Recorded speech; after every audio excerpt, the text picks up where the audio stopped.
Hello everyone, welcome back to my YouTube channel. आता आम्ही जायला निघालो आहोत तुळजापूरला। तर आता आम्ही एक्सप्रेस हायवेला आहोत आणि जात आहोत। तर आता आम्ही पहिला अक्कलकोट करून मग नंतर आम्ही तुळजापूरचं दर्शन घ्यायला जाणार आहोत। तर तुम्ही बघतच राहा। आता आम्ही तुळजापूरच्या रोडला लागलेलो आहे आणि तुळजापूर आता इथून फक्त 38 किलोमीटर्स बाकी राहिलेलं आहे। आता इथे आपल्याकडे पुण्याला आम्ही एक्सप्रेस हायवेला होतो तेव्हा पाऊस वगैरे होता, पण आता इथे पाऊस नाही आहे, पण ढगाळ वातावरण आहे।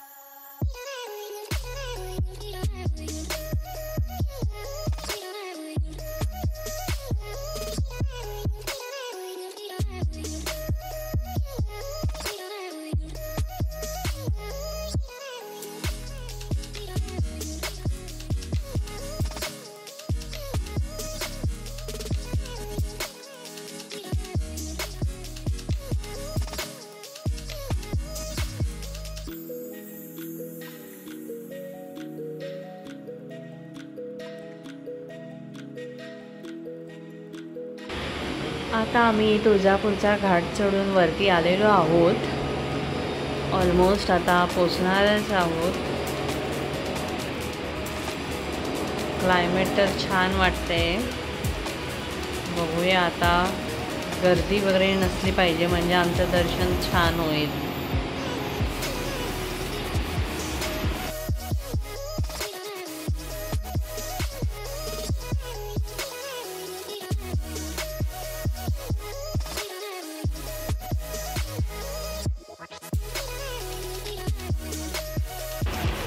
आता आम्ही मंदिरात दर्शनासाठी चाललो आहोत। तर सर्वप्रथम इथे तुळजापूरच्या बाहेरच म्हणजे सुरुवातीला सुवर्णेश्वर गणपती मंदिर आहे।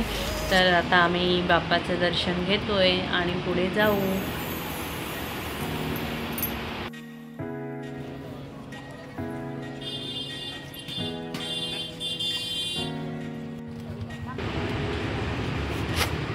इथे तुम्हाला जे काही ओटीचं, आईला ओटीचं सामान काही घ्यायचं असेल, साडी चोळी, ते सगळं मिळू शकतं। आणि इथे कुंकूच्या फॅक्टरीज भरपूर आहेत, जे हळदीपासून बनवलेलं कुंकू असतं, तर तेही खूप त्याचा छान सुगंध येतो। तर आता आम्ही जेव्हा दर्शन करून येऊ तेव्हा येताना घेऊ। इथे कवड्यांच्या माळा पाहू शकता तुम्ही। कवड्यांच्या माळांचं इथे तुळजापूरमध्ये भरपूर महत्त्व आहे।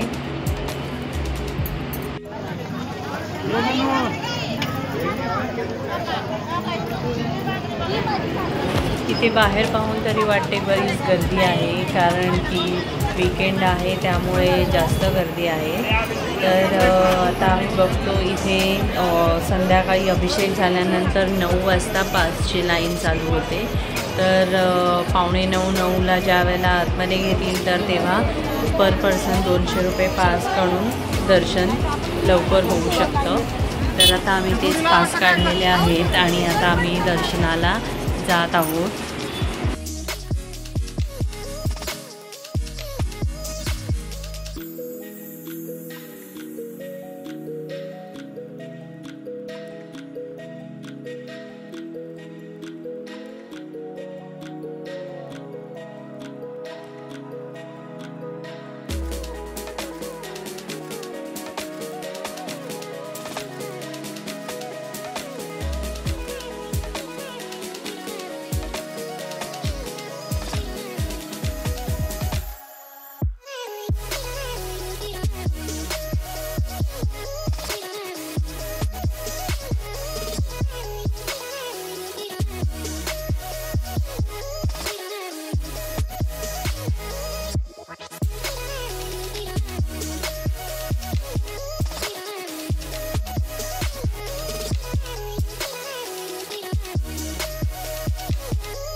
इथे हा गणपती आहे उजव्या सोंडेचा सिद्धिविनायक। ह्याच्या बाहेरच इथे 5 परड्या ठेवलेल्या असतात, त्याच्यात आपण मिठा पिठाचा जोगवा ठेवू शकतो। इकडे ती प्रथा आहे। तिच्या प्रॉपर्टी पाहिजे इथे फोटो काढा।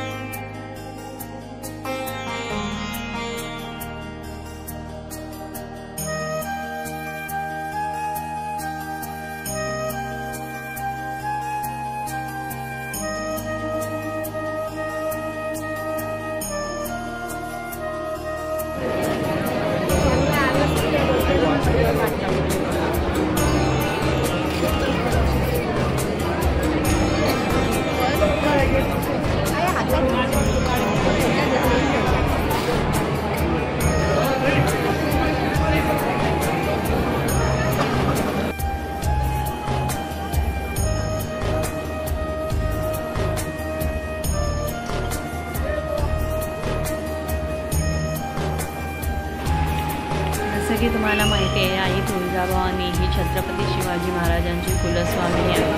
तर इथे ज्यावेळेला ते लढाईला जायचे तेव्हा ते पहिला आईचा कौल घ्यायचे। इथे हा चिंतामणी दगड आहे, इथे आजही भाविक आईचा कौल घ्यायला येतात।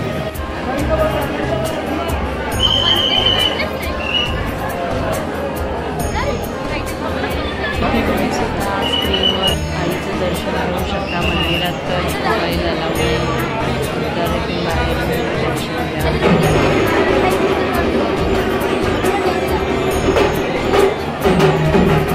जेव्हा आपण आतमधून दर्शन घेऊन बाहेर येतो त्यावेळेला इथे बाहेर आल्यानंतर भाविकांची देवीची आरती इकडे करण्याची प्रथा आहे। इथे आपण जे कुठले ब्राह्मण आपल्यासोबत घेतले असतील ते आपल्याला इथे आरती करून देतात। तर आता आम्ही थोडे इथे फोटो सेशन पण केलेलं आहे।